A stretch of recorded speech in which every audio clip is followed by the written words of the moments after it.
Hello दोस्तों, क्या हाल है। तारीख आज 23 दिसंबर 2025, दिन मंगलवार, हिंदी तिथि तृतीया। और आइए बात करते हैं आज के मुख्य समाचार में देश भर की तमाम बड़ी खबरों पर नजर डालते हैं। देखिए दोस्तों, एक तो आज के दिन को हमारे देश में नेशनल फार्मर्स डे के रूप में मनाया जाता है, यानी राष्ट्रीय किसान दिवस। भारत के पूर्व प्रधानमंत्री चौधरी चरण सिंह जी की जयंती के मौके पर ये दिन मनाते हैं। चलिए आगे बढ़ते हैं खबरों में। देखिए पहली खबर, चुनाव आयोग आज 23 दिसंबर को केरल, मध्य प्रदेश, छत्तीसगढ़ और अंडमान निकोबार की ड्राफ्ट मतदाता सूची जारी करेगा। इन राज्यों में जो SIR अभियान के बाद फाइनल मतदाता लिस्ट अपडेट हुई है, वो चुनाव आयोग की तरफ से जारी की जाएगी। कई राज्यों में तो आज ही SIR की पहली लिस्ट अपलोड होगी, तो वोटर्स अपना नाम चुनाव आयोग की वेबसाइट पर खोज सकते हैं। और वहीं छत्तीसगढ़ रायपुर में आज सांसद खेल महोत्सव का अंतिम चरण होने जा रहा, 23 से 25 दिसंबर तक आयोजित होगा ये। चलिए अगली खबर देखिए। भारत और न्यूजीलैंड के बीच भी मुक्त व्यापार समझौता हो चुका है और इसके तहत अगले 15 सालों में 18 अरब रुपए का निवेश का भरोसा दिया दोनों देशों ने। दोनों देशों के बीच आखिरकार free trade agreement, trade deal की घोषणा हो चुकी है और इसके तहत दोस्तों अब न्यूजीलैंड से आने वाले 95% सामानों पर भारत भी टैरिफ घटाएगा। इस मौके पर न्यूजीलैंड के प्रधानमंत्री बोले कि ये समझौता भारत और न्यूजीलैंड की मजबूत दोस्ती पर बेस्ड है। वहीं भारत में न्यूजीलैंड के कीवी, फल, ऊन वगैरह सस्ते होंगे। इस समझौते के बाद दोनों देशों के बीच ये फ्री ट्रेड एग्रीमेंट साइन हुआ है। वहीं भारत अमेरिका के बीच व्यापार डील को लेकर भी सरकार का कहना है कि बातचीत काफी आगे बढ़ चुकी है। अमेरिका के साथ ट्रेड डील पर भी सरकार ने ये अहम जानकारी दी और इन व्यापार समझौतों को लेकर देश के वाणिज्य मंत्री पीयूष गोयल बोले कि भारत कभी अपना डेयरी सेक्टर नहीं खोलेगा ताकि किसानों को नुकसान ना हो। अमेरिका के साथ ट्रेड डील एडवांस स्टेज में चल रही है, लेकिन अभी भी डेयरी और एग्री सेक्टर में भारत की शक्ति बरकरार है। ये कहना है भारत के कॉमर्स मिनिस्ट्री का। चलिए अगला अपडेट देखिए दोस्तों। एक रिपोर्ट सामने आ रही है कि भारत में रियल एस्टेट पर निवेशकों का भरोसा अभी भी बरकरार है। संस्थागत निवेश $10.5 अरब पर पहुंचा। और बड़ी खबर देखिए, भारत और बांग्लादेश के साथ तनाव बढ़ रहा है और इस बीच अब वीजा ऑपरेशन को लेकर भी भारत सरकार ने एक बड़ा फैसला लिया है। जी हाँ, बांग्लादेश में बढ़ते तनाव के बीच भारतीय वीजा सेवाएं अस्थायी रूप से बंद कर दी गई है। बांग्लादेश हाई कमीशन ने भारत में अपनी ये वीजा सर्विस रोकी है और सुरक्षा का हवाला दिया और कहा कि हादी हत्याकांड के आरोपी के भारत भागने की जानकारी अभी तक नहीं है, क्योंकि बांग्लादेश में पिछले कुछ दिनों से हालात काफी भयावह चल रहे हैं। देखिए अब तो एक NCP के वरिष्ठ नेता के सिर में भी गोली मारी, कई लोगों को अभी जिंदा जला दिया गया था कुछ दिन पहले। और वहीं बांग्लादेश में जो हिंदुओं, अल्पसंख्यकों पर अत्याचार हो रहा, उसके खिलाफ VHP यानी विश्व हिंदू परिषद का कहना है कि देशव्यापी प्रदर्शन करेगी VHP। बांग्लादेश में हो रही हिंदुओं की हिंसा की निंदा करते हुए VHP का यह कहना है कि आज और कल 23-24 दिसंबर को देश के हर जिले में विरोध प्रदर्शन करेगी विश्व हिंदू परिषद। और वहीं देखिए बांग्लादेश की पूर्व प्रधानमंत्री शेख हसीना भी बोली कि यूनुस की सह से बांग्लादेशी हिंदुओं पर हमले हो रहे हैं। आतंकियों को जेल से रिहा किया बांग्लादेश सरकार ने और सरकार भारत के खिलाफ भड़काऊ बयान भी दे रही है। ये कहना है शेख हसीना का। चलिए अगली खबर देखिए दोस्तों। फरवरी 2026 से बदल जाएगा हमारे देश में महंगाई और GDP मापने का तरीका। जी हाँ, सरकार एक नई सीरीज जारी करेगी। अभी 14 साल पुराने आंकड़ों के आधार पर ये डेटा कैलकुलेट होते हैं, लेकिन अब GDP और IIP के लिए नया आधार वर्ष जो होगा वो 2022-23 होगा और वहीं रिटेल महंगाई के लिए बेस ईयर 2024 माना जाएगा। सरकार की तरफ से इसको लेकर तैयारी भी पूरी कर ली गई है। 12 फरवरी 2026 जब ये नए आंकड़े जारी किए जाएंगे, तब इन नए डेटा और नई कैलकुलेशन के आधार पर अब हमारे देश में महंगाई वगैरह जज की जाएगी, है ना। और वहीं एक चौंकाने वाली रिपोर्ट सामने आ रही दोस्तों। देखिए IMF ने भारत और पाकिस्तान को एक जैसा ग्रेड C क्यों दिया। 8.2% GDP ग्रोथ पर विपक्ष ने भी अब सवाल उठाए हैं। विपक्ष ने कहा कि क्या सच में आंकड़ों में गड़बड़ है। ये भारत की इकोनॉमी का रिपोर्ट कार्ड आप देख सकते हैं। अलग अलग सेक्टर में भारत को इसमें C ग्रेड मिली है। C का मतलब बहुत कमजोर है भारत अभी भी इन हिस्सों में, जबकि ये हमारे पड़ोसी देश पाकिस्तान की इकोनॉमी का ग्रेड कार्ड है, जो कि IMF यानी इंटरनेशनल मॉनेटरी फंड की तरफ से जारी किया गया। और वहीं एक रिपोर्ट सामने आ रही कि हमारे देश में 8 प्रमुख उद्योगों के पिछले महीने नवंबर के उत्पादन में लगभग 2% तक की बढ़ोतरी हुई है, जिसमें शामिल है सीमेंट उद्योग, इस्पात, उर्वरक क्षेत्र ने मजबूत प्रदर्शन किया है। चलिए बड़ी खबर देखिए। उत्तर प्रदेश के इस जिले में आज गरजेगा बुलडोजर और 3 जनवरी 2026 तक अभियान चलाया जाएगा। जी हाँ, यूपी के बलरामपुर में नगर पालिका की तरफ से अवैध अतिक्रमण को हटाने के लिए ये विशेष अभियान चलाया जा रहा। अवैध निर्माण को तोड़ा जाएगा बुलडोजर के जरिए ना। और बड़ी खबर देखिए, अरावली पर्वतमाला को बचाने के लिए राजस्थान के कई जिलों में फिर से आंदोलन देखने को मिल रहा है। जोधपुर में लाठीचार्ज हुआ, कई शहरों में राजस्थान में पुलिस और प्रदर्शनकारी भीड़े। सीकर जिले में हर्ष पर्वत पर चढ़े लोग। अरावली पर्वत श्रृंखला में खनन को मंजूरी मिलने से नाराज लोगों ने राजस्थान राज्य में कई जगहों पर विरोध प्रदर्शन किया। ये कुछ तस्वीरें भी आप देख सकते हैं। अभी राजस्थान समेत देश भर के कई राज्यों में अरावली बचाओ अभियान चलाया जा रहा और इस अभियान से जुड़ी ये बड़ी बातें भी आप देख सकते हैं। तो इस विरोध प्रदर्शन के बीच राजस्थान के मुख्यमंत्री भजन लाल शर्मा बोले कि अरावली पर्वतमाला के संरक्षण के लिए हम भी संकल्पित हैं। पर्वतमाला में किसी भी तरह की छेड़खानी नहीं होने दी जाएगी। और अरावली मुद्दे को लेकर एनएसयूआई का कहना है कि राजस्थान से लेकर दिल्ली तक पूरे देश में साइकिल यात्रा निकाली जाएगी। अरावली पहाड़ियों की परिभाषा बदलने पर आक्रोशित कांग्रेस के छात्र संगठन एनएसयूआई ने ये चेतावनी दी है। 9 जनवरी 2026 से ये साइकिल यात्रा निकालने की घोषणा की है। वहीं देखिए, अरावली बचाओ अभियान के तहत राजस्थान आमेठ में भी नगर वासियों ने धरना प्रदर्शन कर एसडीएम को राष्ट्रपति द्रौपदी मुर्मू के नाम ज्ञापन सौंपा है। चलिए अगली खबर देखिए, यूपी की योगी सरकार ने एक और बड़ा फैसला लिया। पीएम सूर्यघर योजना के लिए 500 करोड़ रुपए की राज्य सब्सिडी भी मंजूर की है। बीते दिन सीएम योगी ने उत्तर प्रदेश का अनुपूरक बजट पेश किया और इसी दरमियान ये सब्सिडी की मंजूरी मिली। और भी दोस्तों, बजट के दौरान एमएसएमई सेक्टर पर बड़ा दांव, निवेश, रोजगार को रफ्तार समेत कई बड़े फैसले लिए गए। मैं आपको आगे बताऊंगा पूरी डिटेल। फिलहाल देखिए अगली खबर, चुनाव आयोग की तरफ से जानकारी दी गई। 1 जनवरी 2026 को 18 साल की आयु पूरी कर चुके युवाओं के लिए भी वोटर बनने का मौका है। कल 24 दिसंबर से ही आप फॉर्म भर सकेंगे और ऑनलाइन ही मतदाता फॉर्म भर के वोटर लिस्ट में अपना नाम जुड़ा सकते हैं। चलिए, सोना चांदी के भाव पर खबर आ रही है कि सोना चांदी एक बार फिर से नए ऑल टाइम हाई पर पहुंचे। एक ही दिन में सोने का रेट 2191 रुपए बढ़ा और अभी गोल्ड का प्राइस 1,34,000 रुपए प्रति 10 ग्राम पहुंच चुका है, जबकि चांदी एक ही दिन में 7,500 रुपए और महंगी होकर चांदी का भाव 2,08,000 रुपए प्रति किलो पहुंच चुका है। देखिए, चांदी 2,10,000 के पास जाने में है। इतना तेजी में एकदम से बढ़ोतरी देखने को मिली चांदी में फिर से। और अलग अलग कैरेट के हिसाब से भी गोल्ड का प्राइस आप देख सकते हैं स्क्रीन पर। चलिए अगली खबर देखिए, भारत के सीडीएस अनिल चौहान बोले कि भविष्य के युद्ध मल्टी डोमेन ऑपरेशनल होंगे। आतंकवाद से निपटने के लिए ऑपरेशन सिंदूर जैसा एक्शन जरूरी है और परमाणु देशों के बीच हमें संतुलन बनाना होगा। वहीं खबर आ रही, सरकार एक नया प्लान कर रही। देखिए, अब फास्टैग से न सिर्फ आपकी गाड़ी का टोल टैक्स कटेगा बल्कि पार्किंग से लेकर पेट्रोल भरवाने तक का पेमेंट भी आप फास्टैग से कर पाएंगे। सड़क परिवहन मंत्रालय इस तरह की योजना लेकर आ रहा और इस पर पहले से ही 6 महीने का ट्रायल हो चुका है, जो ट्रायल भी सफल रहा। तो अब नए साल 2026 में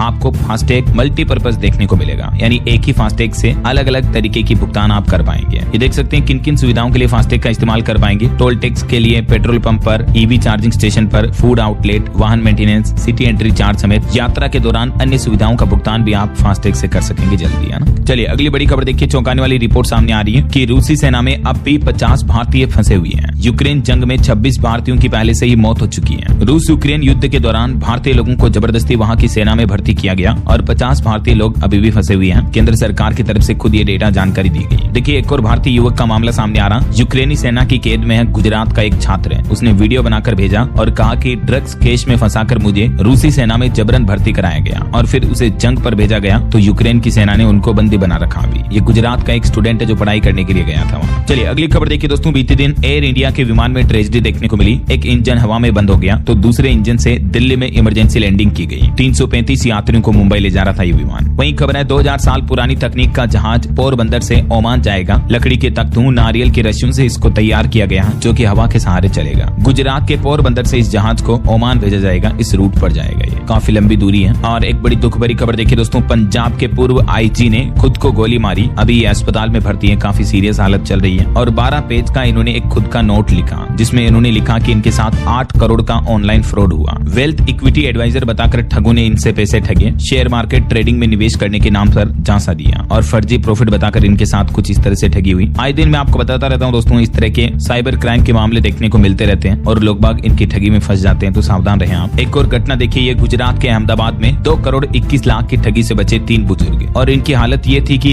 इनकी मदद करने पहुंची पुलिस को भी इन्होंने फ्रॉड का हिस्सा समझा और पुलिस के साथ मारपीट कर दी। देखिए, देश में बढ़ते ऑनलाइन फ्रॉड का सबसे ज्यादा असर बुजुर्गों पर पड़ रहा है और गुजरात का भी एक और मामला सामने आया। वो कहते हैं ना, दूध का जला छाछ से भी डरता है। तो इन बुजुर्गों के साथ ठगी हुई और इनको बचाने पहुंची पुलिस को भी इन्होंने ठग समझ दिया कि ये भी फर्जी पुलिस वाले बनकर आए होंगे। ऐसा डिजिटल अरेस्ट के मामले आजकल हमारे देश में बहुत ज्यादा बढ़ रहे हैं। चलिए अगली बड़ी खबर देखिए दोस्तों, उत्तर प्रदेश में मदरसा टीचर को बचाने वाला विधेयक रद्द हुआ। अब अगर जुर्म किया तो पुलिस उन्हें सीधा उठा ले जाएगी। अखिलेश यादव ने इस विधेयक को लागू किया था, तो आखिरकार यूपी सरकार ने इस विधेयक को रद्द कर दिया है। और वहीं देखिए, मुख्यमंत्री योगी आदित्यनाथ बोले कि हमारे देश में 2 नमूने हैं, एक दिल्ली में है, दूसरा लखनऊ में है। अखिलेश ने कहा कि यह आत्म स्वीकृति है, भाजपा की आपसी खींचतान चौराहे पर न लाएं। तो उत्तर प्रदेश के विधानमंडल के शीतकालीन सत्र के दौरान ये कुछ राजनीतिक राजनीतिक बयानबाजी भी देखने को मिल रही है। चलिए अगली बड़ी खबर देखिए। बुलंदशहर में हाईवे पर एक मां और बेटी से गैंग रेप करने वाले 5 अपराधियों को उम्र कैद की सजा सुनाते हुए कोर्ट के जज बोले कि राक्षसों को आखिरी सांस तक जेल में रखो। 9 साल पहले का ये एक मामला था जिसमें कोर्ट ने अपराधियों को जेल की सजा सुनाते हुए बयान भी दिया। और वहीं खबर देखिए, आजकल के जो लड़का लड़की लिव इन रिलेशनशिप में रहते हैं, इस पर आरएसएस प्रमुख मोहन भागवत बोले कि आप जिम्मेदारी लेने को तैयार नहीं है और ये ठीक बात नहीं है। शादी सिर्फ शारीरिक संतुष्टि नहीं बल्कि इसकी आदर्श उम्र 19 से 25 साल है। उन्होंने कहा कि परिवार शादी का मतलब सिर्फ शारीरिक संतुष्टि का जरिया नहीं बल्कि ये एक समाज की इकाई है। परिवार वह जगह होती है जहाँ एक व्यक्ति समाज में रहना जीना सीखता है। लोगों के मूल्य वहीं से आते हैं। जो आजकल का वेस्टर्न कल्चर चल रहा बढ़ रहा लड़के लड़कियों में लिव इन रिलेशनशिप को लेकर मोहन भागवत का ये कहना है। और वहीं देखिए, भागवत बोले कि सस्ती शिक्षा और इलाज समाज में हर व्यक्ति की जरूरत है। इनकी पहुंच आसान होनी चाहिए। कैंसर का असर मरीज के साथ साथ उनके परिवार पर भी पड़ता है। चलिए अगली खबर देखिए दोस्तों। नेशनल सैंपल सर्वे में एक रिपोर्ट सामने आ रही है कि ऑनलाइन खरीदारी के मामले में राजस्थान राज्य 34वें नंबर पर है, जहां हर छठा परिवार ऑनलाइन शॉपिंग कर रहा है। 58% कपड़े, जूते, मोबाइल के ऑर्डर भी ऑनलाइन मिल रहे हैं, जबकि फूड आइटम सिर्फ 6.5% लोग खरीद रहे हैं। चलिए बड़ी खबर देखिए। राजधानी दिल्ली में बढ़ते प्रदूषण पर CAQM ने पूछा कि ग्रेप 4 की पाबंदियां लगने के बाद भी पॉल्यूशन कैसे बढ़ रहा है। विभाग ठीक से लागू नहीं करवा रहे हैं नियम। दिल्ली में अभी भी कई जगहों का AQI 370 से ऊपर चल रहा है। AQI यानी एयर क्वालिटी इंडेक्स खतरनाक स्तर पर पहुंच चुका है दिल्ली में। और उसके बाद commission for air quality management CAQM ने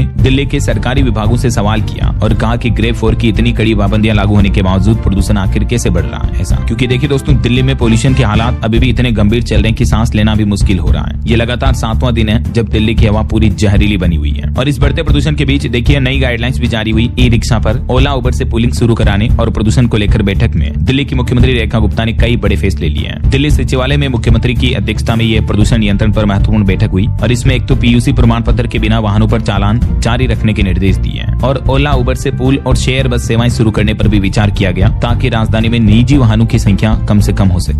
और ई-रिक्शा संचालन को भी बढ़ावा देने के लिए गाइडलाइंस जारी की जाएगी जल्दी। और दोस्तों, पोल्यूशन सर्टिफिकेट पर तो दिल्ली सरकार का कहना है कि हर हाल में वसूले जाएंगे 10,000। दिल्ली में अब माफ नहीं होगा PUC चालान। मुख्यमंत्री रेखा गुप्ता बोली कि जरूरत पड़ी तो कोर्ट तक जाएंगे। और दिल्ली में इसी अभियान का असर दिख रहा है। देखिए, PUC प्रमाण पत्र जारी होने का भी नया रिकॉर्ड बन गया। 25 साल में पहली बार आंकड़ा एक ही दिन में 50,000 के पार पहुंचा। ज्यादा से ज्यादा लोग बाग अब अपनी गाड़ी का PUC सर्टिफिकेट बनवा रहे हैं। बहरहाल अभी तो अपन कुछ और महत्वपूर्ण और काम की खबरें देखेंगे दोस्तों, लेकिन फिलहाल वक्त तो चला है आज के ताजा मौसम समाचार जानने का। और हाँ, एक छोटी सी रिक्वेस्ट आपसे ये है कि अगर आप DLS न्यूज चैनल से अभी तक भी जुड़े नहीं हो तो जुड़ जाइए। DLS न्यूज चैनल को सब्सक्राइब करके बेल आइकन जरूर दबा दीजिएगा और इस वीडियो पर एक लाइक और शेयर भी कर देना ताकि आपको रोजाना की ताजा खबरें, महत्वपूर्ण मुख्य समाचार, काम की न्यूज अपडेट सबसे पहले आपके मोबाइल पर मिलते रहेंगे। ओके, और चलिए बिना टाइम वेस्ट किए सीधा आगे बढ़ते मौसम अपडेट में। तो देखिए, राजधानी दिल्ली में एयरपोर्ट पर भी मौसम की मार दिख रही है। बीते दिन भी 500 से ज्यादा उड़ानें लेट हुई, 14 फ्लाइट्स कैंसिल हुई, औसतन 30 मिनट से ज्यादा देरी से चल रही फ्लाइट्स भी। वैसे दिल्ली के अलावा भी देश भर के कई राज्यों में घना कोहरा छाया हुआ है। मध्य प्रदेश, राजस्थान, हरियाणा समेत कई जगहों पर विजिबिलिटी 30 मीटर से भी कम चल रही है। जम्मू कश्मीर में तो 1 फीट तक बर्फबारी भी देखी गई। उसके बाद मुगल रोड बंद हुआ। यूपी, झारखंड में ठंड की वजह से 4 लोगों की मौत भी हो गई। इतनी कड़ाके की ठंड देखने को मिल रही है। ये कुछ राज्यों की स्थितियां देखिए आप। मध्य प्रदेश में तो इतना तेज कोहरा पड़ रहा है कि ब्लाइंड मॉर्निंग सी हो रही है। मतलब सुबह सुबह तो दिख भी नहीं रहा, 50 मीटर भी दिखाई नहीं दे रहा, विजिबिलिटी इतनी कम हो रही है। इस वजह से सड़कों पर एक्सीडेंट का खतरा भी बढ़ रहा है। कुछ यही हालात राजस्थान में भी देखने को मिल रहे हैं। देखिए, जयपुर पहुंची 2 फ्लाइट हवा में ही अटक गई। कोहरे में छुप रहे हैं पूरे शहर। और राजस्थान में भी कल से तेज सर्दी पड़ने की चेतावनी है। 4 डिग्री तक और गिरेगा तापमान। अब दिन भी ज्यादा ठंडे होंगे। उत्तर प्रदेश में भी लखनऊ समेत यूपी के 25 जिलों में घने कोहरे की चेतावनी है। 25 दिसंबर से ठंड और बढ़ेगी यूपी में भी। और बीते दिन भी देखिए, कोहरे की वजह से यूपी में कई बड़े सड़क हादसे हो गए। पूर्वांचल एक्सप्रेस वे पर कार टकराई जिसमें बाप बेटे समेत 3 लोगों की मौत हो गई। 26 जिले तो उत्तर प्रदेश के शिमला से भी ठंडे चल रहे हैं और 40 शहरों में घना कोहरा छाया हुआ है। इस वजह से 100 ट्रेनें भी लेट हुई। इधर छत्तीसगढ़ में भी देखिए दोस्तों, पेंड्रा मेन पार्ट में जमी ओस की बूंदे, घनी धुंध छाई। अंबिकापुर में पारा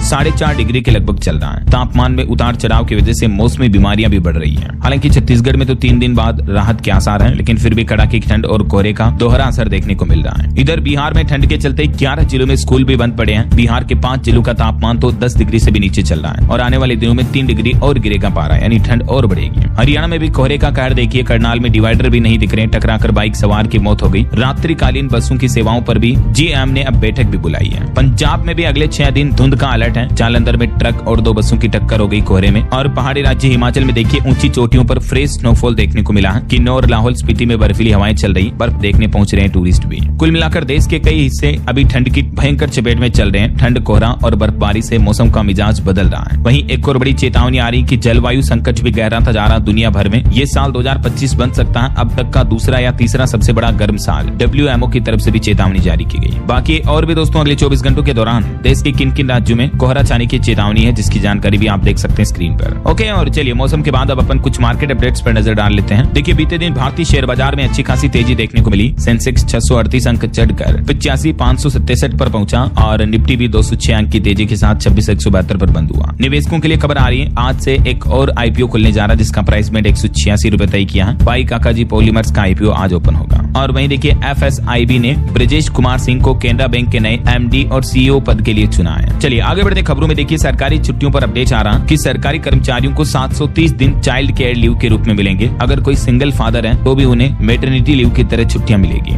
नए नियम में ड्यूटी पर घायल होने पर 2 साल का विशेष अवकाश भी दिया जाएगा सरकारी कर्मचारियों को। दरअसल मध्य प्रदेश के 6.5 लाख से भी ज्यादा कर्मचारियों के लिए राहत की खबर है दोस्तों। 1 जनवरी 2026 से ही छुट्टियों का पूरा कैलेंडर बदलने जा रहा MP में, और अब मध्य प्रदेश में सरकारी कर्मचारियों को कई और नई छुट्टियां भी मिलेगी। देखिए साल की शुरुआत में ही खाते में आ जाएगी EL यानी अर्निंग लीव। शिक्षकों और प्रोफेसरों को भी मिलेगी 10 दिन की एक्स्ट्रा EL। ड्यूटी पर घायल होने वाले कर्मचारियों को 2 साल तक विशेष अवकाश दिया जाएगा। CL के साथ जुड़ जाएगी मेडिकल लीव भी, और प्रोबेशनर्स के लिए भी छुट्टियों को लेकर सरकार ने नियम स्पष्ट किए हैं। चाइल्ड केयर लीव के रूप में दूसरे साल 80% वेतन दिया जाएगा, यानी सवैतनिक अवकाश ले सकेंगे सरकारी कर्मचारी, है ना। तो ये दोस्तों छुट्टियों को लेकर मध्य प्रदेश सरकार की तरफ से कुछ अतिरिक्त नए नियम लागू किए गए हैं, जिसमें देखिए एक तो चाइल्ड केयर लीव यानी CCL में सेरोगेसी और सिंगल फादर भी अब शामिल होंगे। इसके अलावा सरकारी कर्मचारी एडवांस में भी अपनी छुट्टियां ले पाएंगे। चलिए अगली बड़ी खबर आ रही है। देश का अब तक का सबसे बड़ा डेटा लीक सामने आया है। 68 करोड़ ईमेल पासवर्ड बाहर हुए, यानी लीक हो चुके हैं इंटरनेट पर। मध्य प्रदेश साइबर एजेंसी की तरफ से यह हाई अलर्ट जारी किया गया, जिसमें कहा गया कि देश के करोड़ों लोगों की निजी जानकारियां, ईमेल और पासवर्ड लीक हुए हैं। लगभग देश भर के 68 करोड़ से भी ज्यादा लोगों का डेटा खतरे में है। MP स्टेट साइबर सेल ने लोगों को कहा कि तुरंत आप अपने Gmail वगैरह या किसी भी ईमेल अकाउंट का पासवर्ड रीसेट करें, पासवर्ड बदल दें, ऐसा ताकि आपके बैंक खाते, सोशल मीडिया अकाउंट्स वगैरह भी सुरक्षित रहेंगे। आपका ईमेल हैक होने के साथ ही कई बड़े खतरे बढ़ जाते हैं, आपके साथ स्कैम होने के चांसेस बढ़ जाते हैं, समझ रहे हो। तो पहले से आप अपने ईमेल वगैरह के पासवर्ड को चेंज कर लें। और भी इस बारे में डिटेल जानकारी मैंने कल ही DLS न्यूज चैनल पर इस अलग से वीडियो में बताई है, तो अगर आपने ये वीडियो नहीं देखा है तो जरूर देख लीजिएगा, है ना। चलिए फिलहाल देखिए अगली खबर बॉलीवुड से अपडेट आ रहा। अजय देवगन की फिल्म दृश्यम 3 की रिलीज डेट सामने आ चुकी है। मेकर्स ने इसका टीजर भी जारी किया। ये फिल्म 2 अक्टूबर 2026 को सिनेमाघरों में रिलीज होगी, है ना। और जो अभी धुरंधर फिल्म चल रही है, इसका बॉक्स ऑफिस कलेक्शन काफी अच्छा हुआ। 600 करोड़ क्लब की तरफ दौड़ी धुरंधर, और इसके साथ ही ये फिल्म साल 2025 की दूसरी हाईएस्ट ग्रोसिंग फिल्म बन चुकी है। इसका वर्ल्ड वाइड कलेक्शन तो 805 करोड़ हो चुका है। छावा और सैयारा जैसी फिल्मों को भी पीछे छोड़ा। और वहीं बॉलीवुड से खबर है, अभिनेता नुकुल मेहता को डू यू वाना पार्टनर के लिए अवार्ड मिला। फैंस के साथ बांटी खुशियां भी। चलिए कुछ पॉलिटिक्स के अपडेट देखिए दोस्तों। महाराष्ट्र पुणे नगर निगम चुनाव 2026 में अजीत ने कांग्रेस के साथ गठबंधन करने की अटकलें जताई है। महाराष्ट्र डिप्टी CM ने कांग्रेस नेता को फोन भी किया, और इसमें भाजपा भी अकेले चुनाव लड़ सकती है। वैसे महाराष्ट्र निकाय चुनाव के जो नतीजे आए अभी, जिसमें NDA को 207 सीटें मिली, सबसे ज्यादा भाजपा की सीटें जीती हैं। और इसके साथ ही दोस्तों अरुणाचल प्रदेश निकाय चुनाव में भी बीजेपी ने 170 सीटें जीती, PPI को 28 सीटें मिली। वहीं देखिए भारतीय राष्ट्र समिति BRS नेता के कविता ने एक नई राजनीतिक पार्टी बनाने का भी ऐलान किया, और ये पार्टी 2029 का विधानसभा चुनाव भी लड़ेगी। सितंबर में BRS से निकाला गया था इनको। इधर देखिए पश्चिम बंगाल की मुख्यमंत्री ममता बनर्जी का कहना है कि इलेक्शन कमीशन सरकार को बिना बताए ऑब्जर्वर बना रहा है। पश्चिम बंगाल की वोटर लिस्ट से SIR में 58 लाख नाम हटाए गए। और इधर कांग्रेस से सोनिया गांधी बोली कि PM मोदी मजदूरों का पैसा बढ़ने नहीं देना चाहते हैं। मनरेगा खत्म होगा तो करोड़ों गरीब लोग बेरोजगार होंगे, साल भर काम की गारंटी खत्म हो जाएगी। दरअसल हाल ही में आपको पता होगा जो मनरेगा की जगह सरकार नया G-रामजी बिल लेकर आई है, जिसको अब तो राष्ट्रपति की भी मंजूरी मिल चुकी है। तो इस बिल का अभी भी कांग्रेस और विपक्षी नेता विरोध प्रदर्शन कर रहे हैं। और अब तो ये विरोध प्रदर्शन न सिर्फ राजनीतिक पार्टियों तक सीमित रहा है, बल्कि देखिए बड़ी खबर, G-रामजी कानून के खिलाफ सड़कों पर उतरेगा अब संयुक्त किसान मोर्चा भी, यानी किसान भी अब इस बिल का विरोध करने का ऐलान किया है। 16 जनवरी 2026 को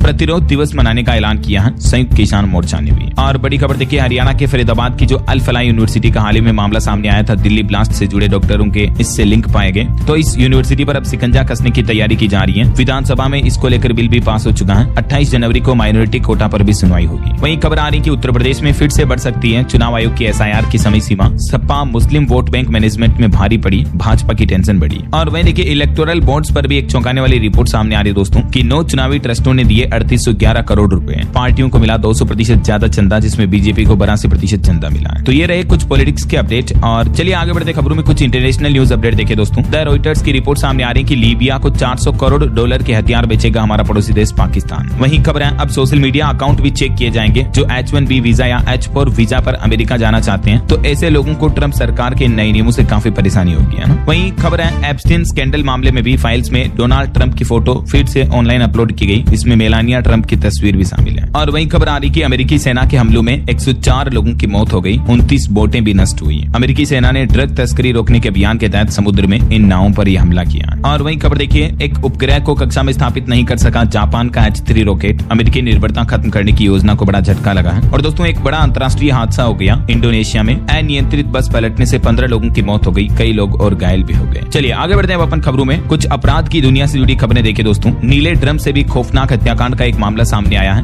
ग्राइंडर से अपने पति के शरीर को काट दिया, नाले और गंगा में बहा दिए टुकड़े। प्रेमी के साथ मिलकर पति की नरसिंह हत्या की। उत्तर प्रदेश के संबल के चंदोसी में एक पत्नी ने प्रेमी के साथ मिलकर एक पति की बेरहमी से हत्या कर दी, टुकड़े टुकड़े कर दिए, शव को ग्राइंडर से काट दिया। और होशियारी देखिए, उसके बाद पत्नी ने अपने पति की गुमशुदगी की रिपोर्ट भी दर्ज कराई। पत्नी ने अपने बॉयफ्रेंड के साथ मिलकर एक कारोबारी पति के ये टुकड़े टुकड़े कर दिए। व्यवसायी था पति, सोते वक्त ग्राइंडर से हाथ पैर काटे। यार हद होती है अमानवीयता की भी, दरिंदगी की भी। क्या कहोगे ऐसे जानवरों के बारे में दोस्तों। उत्तर प्रदेश के आगरा में भी एक और मामला देखने को मिला। पत्नी ने अपने प्रेमी संग मिलकर पति की हत्या करा दी, 1.5 लाख की सुपारी देकर रास्ता साफ किया। अलीगढ़ पुलिस ने यह खुलासा किया। चलिए आगे बढ़ते हैं खबरों में। देखिए बड़ी खबर, हरियाणा में बदला दुकानात कानून, अब श्रमिकों को मिलेगी बड़ी राहत। नियुक्ति पत्र से ओवर टाइम भुगतान तक कई बड़े बेनिफिट दिए जाएंगे। ओवर टाइम का पैसा भी मिलेगा। हरियाणा के नायब सिंह सैनी सरकार ने कैबिनेट बैठक में श्रमिकों समेत ये कुछ बड़े फैसले लिए हैं, जिसके तहत श्रमिकों को, मजदूरों को ये कुछ बड़े फायदे भी मिलेंगे। वहीं एक रिपोर्ट आ रही कि छत्तीसगढ़ दिवस के मौके पर सरकार ने लगभग 7 करोड़ के विज्ञापन दिए। आत्मानंद स्कूलों के फंड में भी 64% तक की कटौती का मामला सामने आ रहा है। और झारखंड सरकार का एक बड़ा फैसला देखिए, वन क्षेत्र में डीप बोरिंग पर रोक लगा दी गई। नदी तालाब से पानी लेने पर भी पाबंदी रहेगी। बोरवेल करवाने पर भी रोक लगाने का आदेश जारी किया है। खबर है मध्य प्रदेश में भी आज जारी होंगे SIR के आंकड़े। 38 लाख लोगों के नाम काटे जाने के अनुमान है।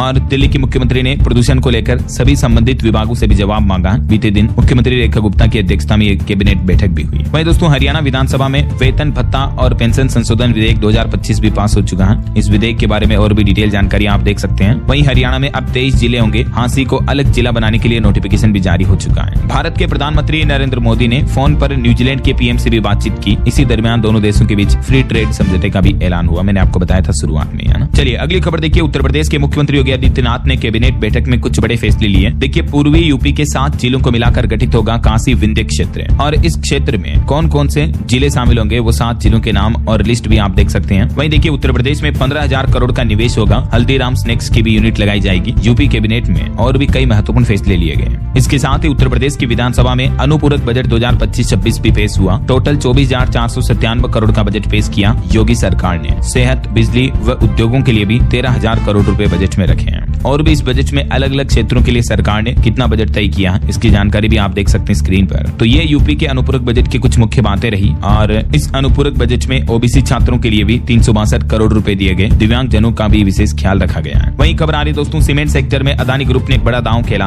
अंबुजा में होगा ACC और ओरिएंट कंपनियों का विलय, बोर्ड की मंजूरी मिल चुकी है। और खबर आ रही, आधार कार्ड और डिजिटल पेमेंट पर सरकार का मास्टर स्ट्रोक। जन कल्याणकारी योजनाओं में गड़बड़ी 13% घटी है इस नए डिजिटल टैक्स सिस्टम के जरिए। और खबर आ रही, भारत ने लिया पाकिस्तान के दुश्मन की मदद करने का एक बड़ा फैसला। विदेश मंत्रालय की तरफ से यह बड़ा ऐलान किया गया। भारत ने अफगानिस्तान की ये मदद करने की ऐलान की है। हेल्थ के सेक्टर में ये अफगानिस्तान की मदद की जा रही है। वहीं एक रिपोर्ट सामने आ रही कि जेनेरिक से इनोवेशन की ओर शिफ्ट करता भारतीय फार्मा 2047 तक $500 अरब का उद्योग बनाने का लक्ष्य तय किया है फार्मास्यूटिकल इंडस्ट्री का। और खबर है, चीनी दूतावास ने भी भारतीयों के लिए लॉन्च किया ऑनलाइन वीजा सिस्टम। अब दस्तावेज जमा कराना आसान होगा। वहीं BCCI ने महिला क्रिकेटरों को बड़ी सौगात दी। घरेलू महिला खिलाड़ियों और मैच अधिकारियों की फीस में ऐतिहासिक बढ़ोतरी की है। कितनी बढ़ोतरी की गई देख सकते हैं आप। और इससे महिला खिलाड़ियों को अब ज्यादा वेतन, ज्यादा मूल्य मिल पाएगा खेलों में। वहीं वैज्ञानिकों की एक चेतावनी देखिए, इस सदी के अंत तक अमेज़न के 38% जंगलों पर विलुप्ति का खतरा मंडराया हुआ है। पूरी जलवायु प्रणाली प्रभावित हो जाएगी अगर अमेज़न के जंगलों का इतना बड़ा हिस्सा खत्म हो जाता है तो। क्योंकि जलवायु परिवर्तन यानी क्लाइमेट चेंज का असर दुनिया भर में दिख रहा है। इस वजह से गर्मी बढ़ रही है, जंगल गड़ रहे हैं, सूख रहे हैं। चलिए बड़ी खबर आ रही, तमिलनाडु के मुख्यमंत्री M.K. स्टालिन सरकार ने आखिरकार हड़ताल कर रही नर्सों की मांग पर विचार करते हुए सहमति जताई। वरिष्ठता के आधार पर अब सेवा नियमित होगी, तमिलनाडु में काम करे ये नर्सें जाना। और वहीं सरकार की एक बड़ी पहल देखिए, जेम प्लेटफॉर्म के जरिए अब तक 11 लाख MSE विक्रेताओं की किस्मत चमकी है, यानी उनको व्यापार उद्योग में फायदा हुआ है। ऐसा वहीं देखिए मध्य प्रदेश के मुख्यमंत्री डॉक्टर मोहन यादव ने भी 2508 करोड़ के नए प्रोजेक्ट्स को मंजूरी दी। MP मंत्री परिषद की बैठक में ये कुछ बड़े फैसले लिए गए। सक्षम आंगनबाड़ी और पोषण 2.0 योजना के तहत कुछ नई योजनाएं भी शुरू की गई हैं, जिनकी भी डिटेल्स आप देख सकते हैं। चलिए खबर आ रही दोस्तों, यूपी नोएडा से फरीदाबाद का सफर अब और भी आसान होगा। मझवाली पुल के बाद 26 दिसंबर से नई सड़क का निर्माण कार्य भी शुरू होने जा रहा है। वहीं खबर देखिए, महाजन में भारत मलेशिया ने साथ में किया सैन्य अभ्यास, भरोसा और साझेदारी मजबूत हुई है दोनों देशों के बीच। आखिरकार ये सैन्य अभ्यास सफलतापूर्वक पूरा हो चुका है। और उत्तराखंड के मुख्यमंत्री पुष्कर सिंह धामी ने सांसद खेल महोत्सव का शुभारंभ किया, कहा उत्तराखंड बनेगा खेलों का हब। वहीं देखिए हिमाचल प्रदेश की खाद पंजाब में ब्लैक हो रही है, 270 की बोरी 400 में मिल रही है। किसानों को कहा जा रहा है कि स्टॉक नहीं है और ये खाद की बड़ी कालाबाजारी देखने को मिल रही है, जिससे पता चलता है कि हिमाचल प्रदेश में भ्रष्टाचार किस कदर पनप रहा है, देखिए जरा। और वहीं खबर है, हरियाणा विधानसभा का शीतकालीन सत्र आखिरकार शुरू हो चुका है। चुनाव सुधार प्रस्ताव पर चर्चा में वोट चोरी पर हंगामा भी हुआ, कांग्रेस ने 2 बार सदन का वॉकआउट भी किया। वहीं छत्तीसगढ़ शराब घोटाले पर खबर आ रही, चैतन्य बघेल को मिले 200 से 250 करोड़ रुपए। EOW और ACB की तरफ से ये बड़ा दावा किया जा रहा, 8वां चालान पेश हुआ। वहीं खबर है, झारखंड के सभी जिलों में 4-4 मॉक्स वाहन उपलब्ध कराए जाएंगे, मंत्री इरफान अंसारी ने बड़ा ऐलान किया। और मध्य प्रदेश कैबिनेट बैठक में कुछ और फैसले लिए गए, देखिए आप। बड़वाह धामनोद 4 लेन सड़क को मंजूरी मिली। आंगनबाड़ी पोषण योजना को अगले 5 साल तक के लिए मंजूरी मिल चुकी है। मुख्यमंत्री डॉक्टर मोहन यादव की अध्यक्षता में ये कैबिनेट बैठक आयोजित हुई और इसमें ये कई सारी परियोजनाओं को मंजूरी दी है मध्य प्रदेश सरकार ने, ना। वहीं खबर है, बिहार के भी हर जिले में होगी आदर्श गौशाला की स्थापना, इको टूरिज्म को बढ़ावा मिलेगा। डेयरी, मत्स्य एवं पशुपालन संसाधन विभाग गौशालाओं को ग्रामीण विकास और इको टूरिज्म का केंद्र बनाने के लिए विचार कर रहा है। यही वजह कि बिहार सरकार ने ये नई योजना निकाली है। और खबर देखिए दोस्तों, उत्तर प्रदेश में शादी पिकनिक के लिए रोडवेज बसें बुकिंग कराने के नियमों में बदलाव हुआ। अब घंटे के हिसाब से आपको अलग से किराया भी देना पड़ेगा। घंटे के हिसाब से किराया कितना निर्धारित है देख सकते हैं आप। वहीं देखिए उत्तर प्रदेश पंचायत चुनाव के लिए भी आज जारी होगी प्रोविजनल वोटर लिस्ट। सूची खरीदने के लिए ज्यादा रुपए खर्च करने पड़ेंगे। और हिमाचल पंचायत चुनाव पर भी अपडेट आ रहा, हाईकोर्ट में 30 दिसंबर तक के लिए सुनवाई टली। सरकार व निर्वाचन आयोग ने सुनवाई के दौरान ये कुछ तर्क भी दिए। और आपकी हेल्थ को लेकर एक चौंकाने वाली रिपोर्ट सामने आ रही है दोस्तों, कि सर्दियों में हार्ट अटैक लोगों की जानें ज्यादा ले रहा है। दुगुना बढ़ गए हार्ट अटैक के मामले। जैसे ही ठंड का मौसम आता है, सर्दियां बढ़ने के साथ ही हार्ट से जुड़ी डिजीज और बीमारियों का खतरा बढ़ने लगता है, जिससे हार्ट अटैक वगैरह की संभावना भी बढ़ जाती है ना। और टेलीकॉम सेक्टर पर देखिए, ट्राई ने बड़ी सख्ती बरतते हुए आदेश जारी किया। टीवी चैनलों पर प्रति घंटा सिर्फ 12 मिनट का ही अधिकतम विज्ञापन चलाया जा सकेगा। सभी टीवी चैनलों के लिए विज्ञापन सीमा के नियमों को सख्ती से पालन करने का आदेश भी दिया है। और खबर है, हरियाणा के लिए गृह मंत्री अमित शाह ने विजन डॉक्यूमेंट 2047 बनाकर तैयार किया। पंचकुला में दस्तावेज का लोकार्पण भी करेंगे गृह मंत्री अमित शाह। वहीं खबर आ रही, हिमाचल प्रदेश के 4.25 लाख कर्मचारी व पेंशनरों का वित्तीय लाभ के इंतजार में गुजरा पूरा साल 2025। पहले महीने से ही स्थितियां बिगड़ी थी हिमाचल में सरकारी कर्मचारियों को लेकर। चौंकाने वाली रिपोर्ट सामने आ रही है। यूपी वासियों के लिए एक और अच्छा अपडेट है। गोरखपुर प्रयागराज के बीच 1 जनवरी 2026 से चलेगी 2 जोड़ी माघ मेला स्पेशल ट्रेनें भी, जिससे कि श्रद्धालुओं को राहत मिलेगी, है ना। और वहीं खबर है, यूपी पंचायत चुनाव की तैयारियों के लिए भी योगी सरकार ने दिए 200 करोड़ रुपए। अब 6 फरवरी को जारी होगी वोटर लिस्ट भी। और बिहार प्रयाग ग्रुप पर देखिए, ईडी ने बड़ा शिकंजा कसा। बिहार, बंगाल और असम में 116 करोड़ की संपत्तियां भी जब्त की है ईडी ने इस ग्रुप पर बड़ी कार्रवाई के चलते हैं। और गोवा अग्निकांड मामले पर खबर आ रही दोस्तों, जिस क्लब में आग लगी थी तो उसके लूथरा भाइयों को थाईलैंड से भारत ला चुकी है पुलिस और अभी उनकी हिरासत और बढ़ा दी है। खोसला के खिलाफ भी लुकआउट सर्कुलर जारी किया है सरकार ने। ओके, और चलिए दोस्तों कुछ और एजुकेशनल अपडेट्स देख लेते हैं फटाफट से। देखिए, राजस्थान के जालोर में पंचों ने कुछ अनोखे फैसले लिए कि महिलाएं स्मार्टफोन नहीं चलाएंगी। पढ़ने वाली बच्चियां भी समारोह और घर से बाहर मोबाइल फोन नहीं ले जा सकेगी। दरअसल राजस्थान के जालोर जिले में पंचायत ने यह मनमाना फैसला सुनाया। 15 गाँव की बहू बेटियों को 26 जनवरी से कैमरे वाला फोन यूज करने पर ही बैन लगा दिया। देखिए जरा, हालांकि कई जगहों पर इस फैसले का विरोध भी देखने को मिल रहा है। और वहीं खबर आ रही, मध्य प्रदेश बना देश का पहला फेसलेस परिवहन विभाग। 2 साल में बदली RTO की तस्वीर। परिवहन मंत्री बोले कि सेवाएं अभी पूरी तरह से ऑनलाइन हैं। और MP में इंदौर रीवा के बीच भी सीधी फ्लाइट सेवा शुरू हो चुकी है। टाइमिंग और किराए वगैरह भी आप देख सकते हैं। वहीं देखिए, छत्तीसगढ़ प्रशासन में बड़ा फेरबदल किया। सरकार ने 3 IPS समेत 95 ASP और DSP का ट्रांसफर कर दिया देर रात। ओके, और चलिए दोस्तों कुछ एजुकेशनल अपडेट्स देख लीजिए फटाफट से। देखिए, हरियाणा में CSIR UGC net paper leak मामले पर बड़ा खुलासा सामने आ रहा है। ACP बोले कि लीक नहीं हुआ, बल्कि स्टूडेंट्स को प्रश्न पत्र देने की कहकर कबड्डी एकेडमी लाए। 2 लोग गिरफ्तार भी हो चुके हैं इस मामले में। और यूपी में 2158 पदों पर भर्ती के लिए आज से आवेदन शुरू हो चुके हैं। UPPSC ने विज्ञापन जारी किया। पशु चिकित्सा अधिकारी के भी 404 पद हैं। वहीं दोस्तों यूपी होमगार्ड की लिखित परीक्षा की तिथियों की घोषणा भी हो चुकी है। 25 से 27 अप्रैल 2026 तक 3 दिन में होगा एग्जाम। चलिए अंत में आज के राशिफल पर नजर डाल लेते हैं। देखिए, धनु और तुला राशि वालों को प्रमोशन मिल सकता है। वहीं सिंह और वृश्चिक राशि वालों को भी रियल एस्टेट में फायदा होने के योग है। और भी कुछ अलग अलग राशियों का राशिफल आप देख सकते हैं स्क्रीन पर। और हाँ दोस्तों, आप मुझे कमेंट करके बताइए कि हाल ही में भारत के किस राज्य में एक नया जिला बनाया गया। कमेंट में लिखिए। सही जवाब देने वाले लोगों को रेंडमली सेलेक्ट होने पर DLS न्यूज टीम की तरफ से एक शानदार सरप्राइज गिफ्ट जीतने का मौका मिलेगा। और इसी के साथ ही अगर आपको वीडियो अच्छा लगा तो इसे लाइक करना, शेयर भी करना। DLS न्यूज चैनल को सब्सक्राइब करके बेल आइकन जरूर दबा देना, रोजाना ऐसी इन्फॉर्मेटिव जानकारियां, महत्वपूर्ण समाचार देखते रहने के लिए। ओके, ख्याल रखिएगा अपने आप का, अपने परिवार का। मिलेंगे अगले नेक्स्ट अपडेट में, तब तक के लिए जय हिंद, जय भारत, वंदे मातरम।